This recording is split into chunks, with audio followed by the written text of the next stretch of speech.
ভোরের নরম আলোয় গ্রামটা তখনও পুরো জেগে ওঠেনি। পাখির ডাক আর হালকা কুয়াশার মাঝে এক বুড়ি প্রতিদিনের মতো কাঁচরা ফেলতে মাঠের ধারে গেল।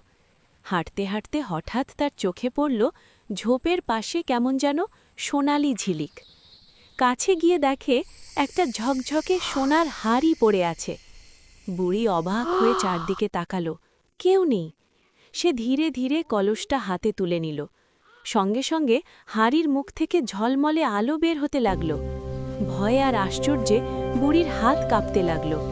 বুড়ি হাড়িটা বাড়িতে নিয়ে এলো। ঘরে রাখতেই হাড়ির ভেতর থেকে টুংটাং শব্দ শোনা গেল। ঢাকনা খুলে দেখে ভেতরে সোনার মুদ্রা ভরা। বুড়ির চোখে আনন্দের জল এসে গেল। সেই দিন থেকে বুড়ির দুঃখের জীবন বদলে গেল। কিন্তু সে লোভী হল না, গ্রামের গরিব মানুষদের সাহায্য করতে লাগল, আর সেই সোনার হাড়ি হয়ে উঠল তার ভাগ্যের আলো।